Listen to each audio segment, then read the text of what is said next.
You're listening to Hello Moxie with Nicole Donnelly. In each episode, we honor the unbreakable thread that connects the fierce women who came before us to modern-day pioneers carving their own paths. We'll share stories of unforgettable heroines, celebrate their courage, and bring to light the lasting impact they've had across generations. Get inspired by the stories of those who embodied true Moxie and paved the way for others to follow. Hello Moxie is sponsored by DMG Digital, a woman-owned marketing consultancy dedicated to helping B2B companies and e-commerce brands create exceptional customer experiences. Hello and welcome to Hello Moxie. Today, I am so excited to be joined by my dear and lovely friend, Dianna Huff. Dianna and I met through LinkedIn almost over a year ago now, I think it's been. And we've stayed connected, and she's just been such an incredible friend and support. And I just am so honored to have her on the show today. Welcome, Dianna. Thanks for joining us. Thank you for having me. Yes. And I would love for you to tell our listeners a little bit about who you are, kind of, let's let our listeners hear all about the amazingness that is Dianna and what you bring to the world. Well, so I'm president of Huff Industrial Marketing, and so what does that mean, president? I always laugh. So I actually, my team and I, we make custom build websites and follow-on marketing programs for smaller U.S. manufacturers. So I always say smaller. So anybody 50 employees or less, and they normally don't have a marketing department. So similar to what your model is, except we're doing e-commerce. Yeah. So we do custom builds and of websites, and then the follow-on marketing. And then the other thing that I do, which I had no clue was going to happen, as they say in, internet forum speak, it was not on my bingo card. I am now an advocate for Made in USA, and I publish the blog Keep It Made USA. It's such a beautiful blog, and you're I love the way that you write, Dianna, with such detail. You're you really tell, and you're such a great storyteller. Not only do you talk about these brands, but there's a lot of storytelling in what you share and a lot of passion for it, which is so cool. And I think, it's amazing because I know you're wearing Made in USA right now. You have this beautiful necklace on, it looks like, with these beautiful colored glass beads. So I'd love for you to tell our listeners, tell us about what you're wearing and what's inspired this. This is cool. Yeah, so I am wearing, yes, you're correct, glass bead necklace. It was made by this woman named Charlotte. I bought it, oh my gosh. I'll be honest, you know why I bought this necklace? I was David Merman Scott and someone else were doing a big book promo. I forget which book it was. And I went that, what was he? No, he was doing the Gobbledygook Man, one of those things that he wrote. And I went to it, and I wanted to look really good, and I had a jacket, and I didn't have any real jewelry. So I went to Charlotte in Amesbury, and I wore the jacket, and she picked this out for that. So in Amesbury, Massachusetts, she would make these glass beads and then hand paint them. So I have earrings that match. So I am always honored to put on this necklace because she was such a beautiful artist. And I love functional art. Like, my house is full of functional art. I love wearable art. And then I found, so buying Made in USA clothing, especially women's apparel, is super tough. So 3% of apparel is made here in the United States. And, I think it's easier for men because a t-shirt and jeans, right?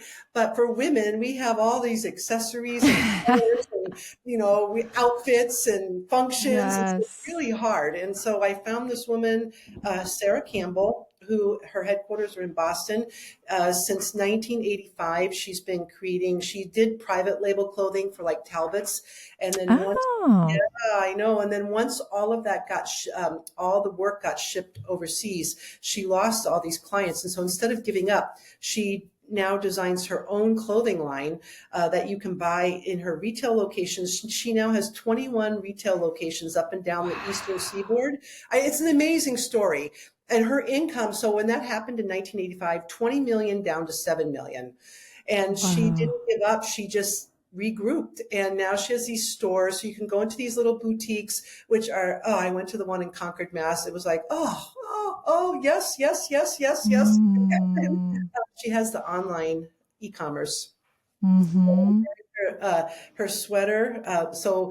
As she will tell you, you can't get sweaters made here in the U.S. anymore because there are no textile mills. There are no manufacturers who make them. So the sweater's made in China, but I'd rather support her than some big faceless conglomerate. So the sweater's made in China, but her pants, I'm wearing her pants as well. The trousers, they were made in the U.S. And then I'm wearing tough socks. Yes, I love it. We're going to have to get a picture. We're going to have to share it for our listeners so they can see. And it's Sarah Campbell, right? Sarah Campbell. Yeah. So I am so curious. How do you find made in USA clothes, everything? Like, what is your secret to actually finding these, companies? Tell our listeners what they can do. Because I know there's a lot of women that would love to support Made in USA, but don't know where to start. Yeah, that's a question I get asked regularly. But Sarah Campbell, I found by accident. So in the Boston area here, there's a radio DJ, Candy O'Terry. She's very well known, and she now does a podcast, the story behind her success. And I actually got interviewed by her because of the blog. And so I, have been following her on LinkedIn, and she posted that she announced she had breast cancer. And so she got interviewed by Pink Chair, or she told her story on Pink Chair Storytellers. And she's in this fabulous pink dress, and she's got the microphone, the gold microphone, and like, the dress. And so it said dress by Sarah Campbell. And I clicked through to it. And I'm like, oh my God, I found Love it first sight. It was like landing in Oz. And it was during the summer, early spring, summer, all these beautiful summer sleeveless dresses and colors. And I was drooling. I was like, oh my God. And so I ended up buying first just a sleeveless blouse, and the construction, I was amazed by the construction. It was just the fit, it was tailored. It looked so good. I put it on. I'm like, I feel like $1 million. That's how I found her. But mostly it's a lot of trial and error. Buying. I do a lot of searching. I do. Darn tough socks I found because I read about them somewhere else. A woman I work with, Ginger Burr, who's an image consultant, Total Image Consultants.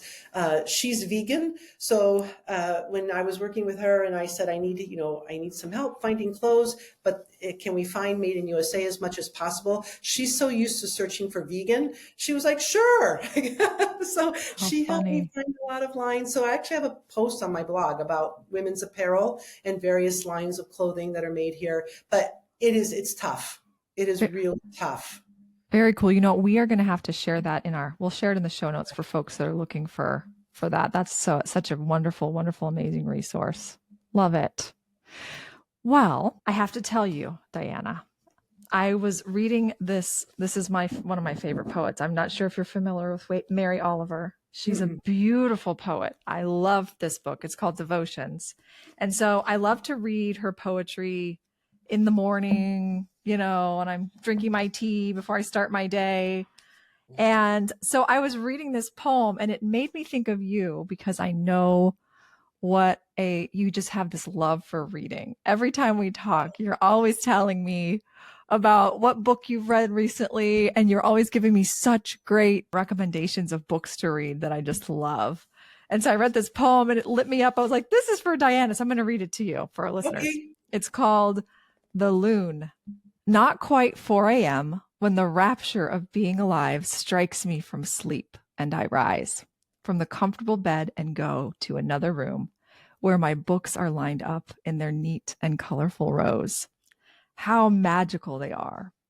I choose one and open it. Soon I have wandered in over the waves of the words to the temple of thought. And then I hear outside, over the actual waves, the small, perfect voice of the loon. He is also awake, and with his heavy head uplifted, he calls out to the fading moon to the pink flush swelling in the east that soon will become the long, reasonable day. Inside the house, it is still dark, except for the pool of lamplight in which I am sitting. I do not close the book. Neither for a long while do I read on.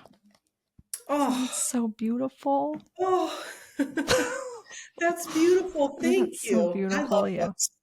I know you do. Yes. I read that and I was like, I can just picture Dianna sitting and reading, looking outside, in the morning or in the evening. Because I do wake up with this joy because my dog wakes me up, Rocky. Yeah. Get up, get up, get up. And then I go into the other room to stretch. And I do have a bookcase lined up with books and brings me squeaky toys. And I'm trying to stretch. And yes, so fun. So anyway, I just had to share that with you today. Oh, thank you. That's beautiful. Yeah. So I want to know what's lighting you up besides Made in USA. What else is lighting you up right now? What are you super excited about? Right now? Yeah, two things. So this month marks my 10th year as Huff Industrial Marketing. Woohoo! Congratulations! Yeah, so I'm actually very excited about that. And I achieved everything I had set out to do when I first started, with the exception of being the Made in USA person. So that's very exciting. And it's funny, about the blog. Then that's the other thing that's lighting me up. So I started it in 2022, and I was actually terrified to start it. And so I started in 2022, and the rabbi's wife, she was holding a book club. So this is during COVID. So we had a book club over Zoom, and one of the books that she had us read was "What Would You Do If You Weren't Afraid?" And I wrote down, "What would you do if you weren't afraid?" by Paul Oshman. She's a mentor for top leaders and top companies, or for leaders in top companies. And I was reading that book, and I said, if I weren't afraid, I would start this blog. And the reason why I was sort of afraid was because it might be too political. Made in USA, manufacturing, I know.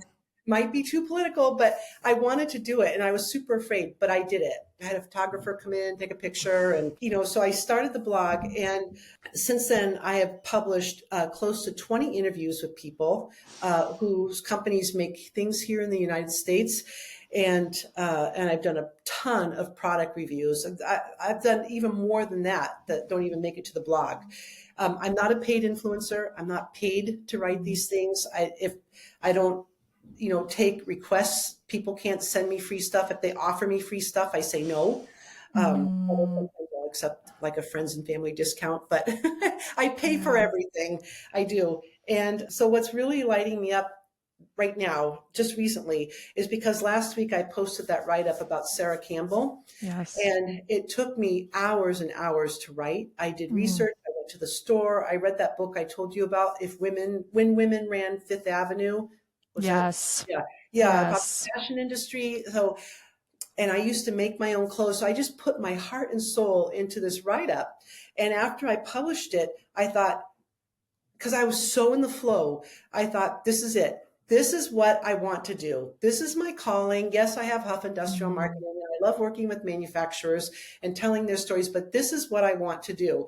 So as a gift to myself for 2025, I'm not calling it a goal. It's a gift to myself. I am giving myself the time and space to pursue this versus always having it on the back burner, or when I have time, or feeling guilty for doing it because I should be doing client work. I'm going to give myself the time and space to do it. That just speaks to my heart so much. I think it's so beautiful how you said, it's not a goal, it's a gift to myself. What a beautiful way to frame that. And that was the impetus for me creating this podcast. I wanted it to be a gift to myself in the same way, instead of like a goal, and a gift to my 11-year-old self, actually. So I think that's just so beautiful. And your passion for it, I just know that whatever happens, you're going to have a tremendous impact because of how much heart you're putting into this, and how, Thank you. I love that word heart. You actually have it on your blog head, your LinkedIn header. I do. Yes. Yeah, I never thought about heart before until I saw that. Oh, yeah. I definitely wear my heart on my sleeve if you haven't noticed. I did. But yeah, oh my gosh, I'm so excited to see where this goes and to Yeah, me follow too. along. It's so exciting. So, yeah, that's really cool. So, wow, that's going to be a fun evolution for you. So, very cool. So, I can't wait to follow along. It's going to be amazing. Thank you. Yeah.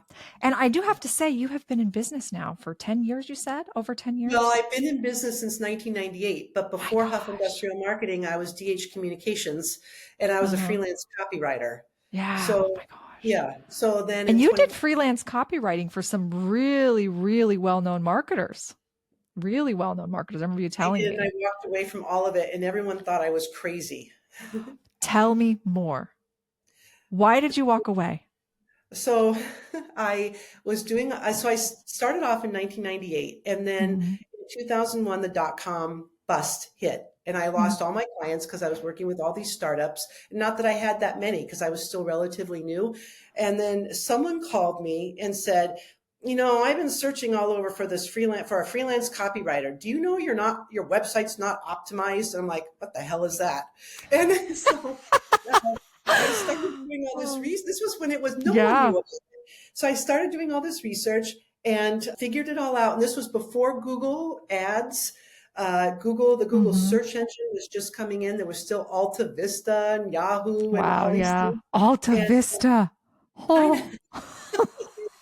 And so I started following all the big names like Jill Whalen and just Mhm. learning everything. I completely redid my entire website based on how to do Mm. it to get down. And I started using Overture, which was the precursor to Google Ads. I think it got bought by Yahoo, but you could buy keywords and Mm. your website would show up. So to this day, I'm like, oh my God, there was so much serendipity. So everyone called me a freelance copywriter, but I tested Marcom copywriter.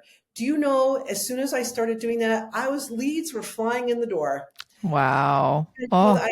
so I stopped calling myself a freelance copywriter and focused on B2B marketing or Marcom copywriting. Yep. And that was in the old day. I still can't, like now today, like if I get a lead a month, like back then it was like 3 or 4 leads a week.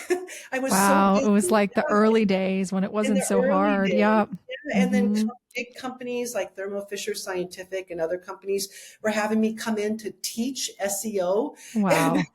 and I wrote this book, Turning Clicks into Leads through Search Engine Optimization. I was getting all these interviews back when, podcasts were just starting out. They were in their infancy, writing articles, speaking at conferences. I mean, and then it just kept getting bigger and bigger. And then I started doing more website work because I went Mhm. from optimizing to writing content to writing the whole website and working with different designers. And so by 2013, I was so burned out. And Mhm. I said, okay, I just want to focus on websites because that was my love. Mm. I was really good at it.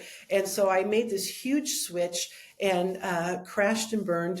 It wasn't pretty. Talk about income dropping. It was awful. It was a big mistake and I had to regroup. And so I didn't have any work. I can laugh about it now, but at the time it was very serious. I was down to $7 in cash. So it was the end of Wow. August. So I said, okay, I'm going to take the week off. And I rode my bike Wow. all over Maine, New Hampshire, Massachusetts, and just, what do I want to do? What do I want to do? And I said, I don't want to go back and work for somebody. Right. I mean, once you get a taste of it, once you work for yourself, it is like Yeah. you don't want to Yeah. go back. So I'm Yeah. like, I've got to figure this out. And so I kept asking myself, what do I like to do? And I Mm. kept coming back to, I love working with manufacturers because I had been doing that all along. So Mhm. I tested it out for a couple of months. And then in December of 2014, I went to the State House and changed my name to Huff Industrial Marketing. Never looked back. Everyone thought I was crazy because, that was in manufacturing. Everything was getting offshored and Yeah. I built the whole thing from scratch. Yeah. And it's manufacturing is a hard, tough industry for marketing. It is very tough. And just to go back to the $7, I bought an ice cream cone and and I toured a museum I came across, one of those houses, old houses, Yeah. you pay $2 a tour. My gosh, Dianna, you have such moxie. What you. bravery. So I love how when you got down to that $7, you know what I love about that? What? You got down to $7 and you could have asked the question, how can I make some money? But you didn't ask that question. No. You asked, what do I like to do? What do I like to do? Yeah. Dianna, that's brilliant. And it shows to me how purpose led that you are and just how committed you are to doing what you in your heart and soul want to do. Well, thank you. Know? Because, at the time I felt like an abject failure. Yes, I'm sure you did. Yes. I'm a marketer and I can't market my way out of a paper bag. That's what I kept telling myself. and especially it must have been so, it must have been so hard because you had really achieved so much. Right. It's and so different if you haven't achieved it. And then, but to have reached the level that you had and then to just have crash and burn after a decision that you made that you felt good about. Yeah. To be able to I'm just so that is incredible, Moxie. And what a wonderful, wonderful. Also, I love how when you got to that point, you decided to go outside and go biking. Isn't that so beautiful? The cure for all our ills is just to go outside. Yes. Yes. And that's what I did. It was an amazing week. Yeah. Did you sleep? That's what I want to know. Were you able to sleep? I did sleep, but I had this bike, this old clunky bike, and it had a handlebar bag. And every day I'd pack my lunch and drink my water. And I got a book from the library. Oh, that was the other thing. I went over in Portsmouth. There's a huge museum complex thing, one of those old villages. I forget the Strawberry Bank. And the library had a free pass. So I got the free pass from the library, drove my car over there, rode over into Maine, came back, took off my cycle shoes, and I had sandals in my handlebar bag, and I did the little tour of that. I had a great week. It was awesome. I just think of so many people, I might have just been crying in my room, oh my gosh, what do I do? But I'm sure that there were low moments too. It's never when bad things happen. But what a beautiful, beautiful comeback story, Oh, thank you. Yeah. And I just see now in the work that you do, just how passionate that you are about it. So good on you that you've, yeah. And I think for my own, I haven't been an entrepreneur for nearly as long as you. My business is coming up on 5 years in February. Oh, good for you. Yes. 5 years feels like a huge milestone. And it does, for anyone out there who's considering, starting a business, you have to be prepared for the roller coaster. It's not going to be, smooth sailing all the time. Iron. It's not going to be this big. You have to have a stomach made of iron. You have to have a stomach made of iron. And if you don't, you'll have one. Yes, please get one soon enough. Yes. Oh, what a beautiful story. Do you have any pictures? I'd love if you have pictures of that time of you biking. That would be super fun to share. I probably do. Yeah, I might have some. That would be really cool. Yeah. Very cool. Well, I want to know, clearly you are someone I massively admire, but I want to know, who do you admire? Who is a woman in history that has really inspired you? And I'd love to hear a story about her. This was a tough question because I've read too many books and there are too many women. So there are. There are. Woman. So here I'm doing show and I thought I was going to do show and tell. So I have this book, The President's House. The President's House. Okay. 1800 to the President. It's by Margaret Truman, who was the daughter of Harry Truman. And it is the most I've read this several times. I love this book. Anytime I'm, just need something to read because my brain is going crazy. I just read this book and it's full of anecdotes about things that happened in the White House families, the White House families and their pets. Cute. Sickness, marriage, kids, of course, the presidents, but there's also Margaret Truman covered many of the first ladies. So for me, not just one woman, but it was the early first ladies that really I hold dear in my heart, because, when the White House was first built, it took many years for it to be completed. So the first ladies, like, I don't even think George Washington's wife lived there. I think the first one was Abigail Adams. So they're living in a construction zone. Congress didn't see fit to give them any money to run this house, because it was a house. Why would we give you, you're living there? And the house was open to the public, so anyone could come through at any time. And, they didn't have electricity. They didn't have anything. So they're out there, and they're out there in the middle of what was essentially the swamp, not the swamp. And because there was no Washington, D.C. And so to get out there, like, they could only have parties when it was a full moon, because, they might get lost. But these women put up with a lot. And so, like Abigail Adams, there's actually a painting showing her hanging the wash in what is now the East Room. Oh, how funny. But my favorite story. And the East Room is so beautiful. Oh my gosh. Yes. Yeah. So she's hanging the laundry, or actually as our part of our country story. So it was actually, I believe, one of hers, either a slave or a servant, because they would bring in the people who worked on their plantations to help. But anyway, it was a Black woman hanging the laundry. But anyway, she's hanging the laundry in the East Room. And that's what I liked about this book too, Margaret. She doesn't pull any punches. So anyway, the best story out of that early era is Dolly Madison. So she and her husband, James Madison, went to France to bring back things to furnish the White House. And they brought back some really nice things, like, I couldn't even pronounce it, but it was this huge gold filigree thing that sat on the table at dinner, and it had a mirror surface, and it had all this, it was very ornate and beautiful, and that and some other things. And so during the War of 1812, the British were coming, and she was waiting for her husband and the soldiers to come and have dinner. She was making dinner for them. There was an animal on the rotisserie cooking, and a horseman came riding up. You got to leave. You got to leave. Your husband's not coming. The British are coming. You got to get out of here. So what does she do? The thing I love about women is that we can be so calm when there's an emergency. So like when my son had a bike accident, and I get this blood curdling phone call, Mom! I'm like, oh my God. And I have to go drive to him, and there's like stuff coming out of his knee. And okay, let's get your bike in the trunk. Let's call Dad. I'm all calm, and then I break down later. But she's all calm, and she's like, well, okay, we got to tidy up the White House. She clears out stuff she wants to save and puts it in the wagon. And the soldier's like, we got to get out of here. And then what does she do?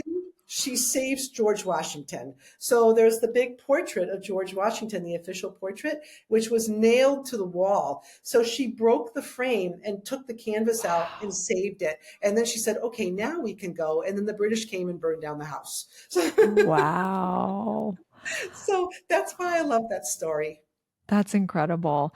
It reminds me of, so we had a recent guest on the show who talked about Nancy Wake. Have you heard? Do you know who Nancy Wake is? She was a spy during World War II. Oh, okay. Yes. And I remember she was sharing a story about how, like, literally she's a spy and she's in the middle of a war zone, and they're like, okay, we got to get out of here. There's like bombs dropping everywhere. And she realized she left her bag of makeup and creams behind. So she like runs back to get her makeup and creams. Because where can you go without makeup and cream? Right, exactly. It's like, women. Yeah, I love that. It's so true. We are calm in a crisis, and she knew what she needed to do, and she did it. Right. Yeah. That's why I like that story. I love Dolly Madison too. She was such a vivacious and charming person. She was she was the arbiter of social Washington, And that was the other thing about these first ladies. They did a lot of work behind the scenes, and they don't get a lot of credit for it. Yeah. And, they made their opinions known and presidents would buckle under them. Yeah. Abigail Adams, she was a force. Yeah, for Yes. sure. Yes. Yeah. Yeah. Very, very cool. I love that story so much. And it's so interesting about the East Room. Like for listeners who've never been to the East Room, I had the chance I've to never tour. been there. Oh, so I toured the White House once, and they take you through and you get to go into the East Room, and it's the biggest room in the White House. Right. And Right. it's Because where they they hold have functions there. Like someone got married. I forget which daughter got married there. Was it one of the Nixon daughters? you know what? Let's Married find there. out who Someone got got married. married there. Yeah. No, I think one of the Nixon daughters had her high school prom in the East Room. Okay. Oh, there's Yeah. several notable weddings that have taken place in the East Room. So one of the most famous is the marriage of Nellie Grant, the daughter of Yes. President Ulysses Yes, Grant. that's right. Yes. Yes. And Yes. Linda Bird Johnson, the daughter of President LBJ. Interesting. Yeah. Wow. So that's so cool. And it's a Yeah, beautiful. all those stories are in this book. I love this book. It's just full. It's so easy to read, and it's just full of all these anecdotes about the White House. Oh, can't wait. I'm going to totally read it. Amazing. Yeah, and it's funny for me to like picture like laundry being hung in the East Room, which now has these beautiful chandeliers and mirrors, and Right. it's just Right. like, And you art. know, yes. Right. Oh, that's such a cool story. Well, so okay, I would love to know, what is something that you love and admire about yourself, Dianna? Well, I would say the fact that once I decide to do something, I do it. So Mhm. I may hem and haw about it for weeks and months, but Yeah. once I decide, then I do it. So, going into business for myself when I first started in 1998, I literally woke up that morning and said, I'm not going to go get another full-time job. I'm going to stay at home and work and take care of James. He was a year old, a little over a year old. And so I did it, Were you and scared? I was not scared. Because back then I belonged to the IABC, International Association of Business Communicators. Mm-hmm. And they had, this was the old days, and they had a print directory of all the memberships, Okay. members by state. So I just called all the people in Massachusetts at corporations. And that's how I got my first gigs. Man, love your Moxie. That's so cool. And with a So 1-year-old at home too. yes, So cool. I worked like 10 to 15 hours a week. He went to in-home daycare during those hours. But the Mhm. rest of the time, I remember, sitting outside in a little lawn chair with my feet in the wading pool while he was fishing. Those were good days. Took him to the park, the library. Mm. I cherish those days. I really do. Yeah, I think it's a beautiful example of how you were able to find balance at when you needed it. And I think as Yeah. women, it's important for us to recognize that we go through phases in life, and that at certain phases of our life we might need more space and time to dedicate to certain things than others, and how can we kind of flex and bend depending on what is important in our lives at those times of our life. And it doesn't always need to be, okay, I'm going to work a 9 to 5 job no matter what, like really understanding and knowing for yourself what do I need right now? How can I flex and bend at this phase of my life, and giving ourselves a little bit of grace in those moments, is important. Yes. Yeah. Yes, I agree. Oh, Yeah. so cool. So, and then some of the other things that I've done, and I already told you about this one, driving to Mansfield, Missouri by myself Mhm. to visit the Laura Ingalls Wilder Museum. So cool. So I was terrified. I had never done that before. So that Yeah. was very exciting, driving there and back, making the commitment to buy Made in USA, starting the blog, renovating this house. I mean, Mm. I call it my project house. Guys have project cars. This is my project house. It's So taking me cool. forever. Now, you looking back on all those choices that you made to really just go for it, right? You went for it when you started your first business. You went for it when you went on that road trip. That was something that was really important to you that you needed. You went for it when you renovated your house. What did you notice What did you notice changed in you once you decided to go for it? And in the world around you, maybe, you know? I think the thing that it just made me see it's sort of like a lesson I have to keep relearning, that all Mm. of my fears are they're just that. They're made up in my head. But I have to keep relearning it constantly. You know, I don't know why, but there's a lot of fear in there. You're not alone. You're not alone. I think that's fear is like, I mean, I almost feel like we're hardwired, right? Like it's an Yes, evolutionary thing to fear. We're always constantly looking for threats and danger and how can we stay safe and how can we survive? And so yes, I think to your point, like the fear is never going to fully go away, but the more that we lean into it and just do it anyway, you're right. We're just retraining ourselves, and that allows us to take bigger and bigger risks and yes, face bigger and bigger fears and overcome bigger and bigger challenges. The more we kind of like train ourselves and look back and see, oh my gosh, look what I did when I overcame this fear. right. Look what I Yeah, and I created in the world. constantly write those down and reframe things. You know, when I hear myself, oh no, you're not really a success, or oh no, you really Mhm. can't do that. I'll rewrite those things that I've done, the achievements, and from a very positive perspective, and just reframing things is very helpful. Yes, I love that. Such a great word of wisdom. Oh, man, I can talk to you all day, Dianna. You light me up. You Oh, so well, light thank me up. you. Likewise. So, I have one final question for you, Mhm. and that is what advice would you give to young women who are just coming into adulthood now? They're, maybe they're in college and they're trying to figure out where to go next. And you've already given a ton of advice in this episode. It's like full of wisdom. But like what would be your final kind of like gift that you could give to young women who are coming up that you maybe would have wanted to get when you were that age? Mhm. Yeah. So my advice is always have a dream or dreams. So the Mhm. reason I say that, so I'm going to tell you my story. So my first job out of college, I worked for the Northern California Marine Association. So I was the membership coordinator, which is the highfalutin title for secretary. Back in the day, no internet, right? Learned how to type on the IBM Selectric.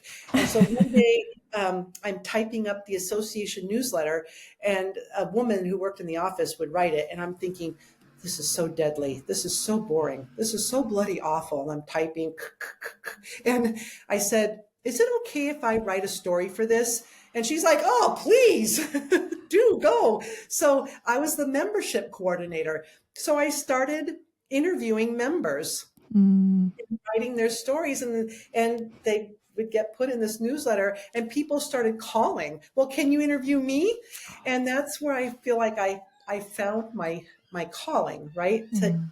I loved interviewing people. I just loved Mhm. hearing their stories and telling them. And so due to political stuff, that job didn't last. It only lasted 9 months. So when I left, I said I was said I'm going to be a freelance writer. And at the same time, I met this woman who was older, who married with children, and she wrote for the one of the sailing publications in the San Francisco Bay Area. And I loved her work. Every time the issue came out every month, she was in it. I read Mm. her story first. She wasn't a reporter. She wrote stories, and they were so good. I mean, they weren't like, anyway, the way she wasn't like factually recording something. She was telling something, but in a very storyful way. And I loved her writing. I got to meet her. I got to go to her and I Mm. got to see her setup. So she had this little desk with a typewriter, and that's where she worked. And then she had this 4-drawer file cabinet, and she had a manuscript sitting on her desk, and we were talking, blah blah blah, and she said, yeah, I just finished this one. And she opened the drawer, and she could barely stuff the manuscript in. The all 4 drawers were stuffed full of manuscripts, because she was a very successful freelance writer. And in that instant, I was like, this is what I want to be. This is who I want to be. I want to work at home and sit at my little desk and have all of these manuscripts, right? Just pouring out of a file cabinet. This is what I want. So I couldn't make enough money to support myself being a freelance copywriter. I went back to school, got my master's degree in English, and then started working for Varian. So when I went out on my own in 1998, that's when I became a professional freelance copywriter. I wasn't really writing stories, but I was writing and I was getting paid for it. So that's all good. And I did write, I would publish articles and, but they were all about marketing and, so then when Rachel Cunliffe, my web designer, and we started the magazine, which we had just stopped doing, Manufacturing Marketing Magazine. That's when I started interviewing manufacturers again. And then we stopped the magazine, and that's when that coalesced with the blog. And so here I am again, interviewing these manufacturers, having them tell me their stories about how they started their companies, all these challenges they had to overcome. And so when I published that Sarah Campbell piece, I realized my dream had come full circle. I brought all this stuff for show and tell because I thought we were going to do a video, so I'll show it to you. But I have this picture frame. So when I had James, someone gave me a gift and I got a card and it said, "Dreams are gifts we give ourselves." And I'm going to cry. Sorry, I'm going to cry. I saved that card. Out of all the cards I got, that was the one I saved. It was in his baby book, and I don't know why I saved it. It sat in there for years. And then someone gave me the frame with the mat. There was nothing inside of it. It was just an empty frame. But this, as you can see from the mat, see, it fits the card perfectly. And when I got the frame, I thought, I know what will fit in there. That card. I had forgotten about it all those years, and then it came back. So I put it there. And I hung it, it's in my bedroom to remind me to always make sure I have dreams because they are gifts. And that's why, I don't know if you've seen some of my posts on LinkedIn. I say dreams aren't goals. They're gifts. They're gifts that we give ourselves. So that to come full circle, that's why for 2025, I'm giving myself the gift of writing my blog and making it a priority. That's so beautiful. I'm going to cry. Sorry. You brought me to tears. That's incredible. My gosh. So inspiring. You're so inspiring. So I just wanted to thank you because it was your questions that got me to do. I've been thinking about them since you sent them to me. Good. I'm glad. So thank you. Yeah. Thank you for the gift of you and bringing Thank you. all the goodness and just wonder that you have to this conversation. It's been so inspiring to me, and I know it will be for our listeners. Dreams are the gifts that we give ourselves. That is so powerful. And it's so important for us to give ourselves gifts like that. Yes, I think especially as women, there's so much. Because we give everything to everybody else. Yes. Yes. I mean, I do the dog, the house, James, when he was growing up, everybody always came first, everybody else, work. Yeah. But the beautiful thing is that when you give yourself those gifts, you are enlarged to then give more to the people around you. Yes. It has to, when it comes from that place, you just expand in a really beautiful and powerful way. And I think it's a really good way for women to see, there's no shame in wanting to give yourself something. It only fills the world with more of your gifts and greatness, So, thank you so much, Dianna, for that. That's lovely. Oh, how do I go back to work after this conversation? I know. Then I gotta go run Rocky around and calm down. Yeah, go outside and go for a walk. I think I might need to just digest all of this goodness. I mean, so much wisdom. I love your advice to go. How can you go about finding your dreams? And that I think is important for women too. So cool. Love it. All right. Well, thanks so much for joining us, Dianna. If you hold on for just a second, I'll end the show. We have a little outro that we put on. So it's been a pleasure to have you. And one last thing. How can our listeners get in touch with you if they would like to learn more about your blog or your the blog is Stuffy nose. Years now. KeepItMadeUSA.com is the blog URL, but it's also part of my website, huffindustrialmarketing.com. And you can follow me on LinkedIn. That's the only place where I'm active. So I don't have time for or energy. Very cool. But yeah, I'm on LinkedIn, and then my website where you'll find the blog, huffindustrialmarketing.com. That's a wrap for today's episode of Hello Moxie. I hope you felt that unbreakable thread connecting you to the women of the past, to the trailblazing pioneers of today. Their stories of audacity, resilience, and courage are a powerful reminder of what's possible for you when you choose to live with Moxie.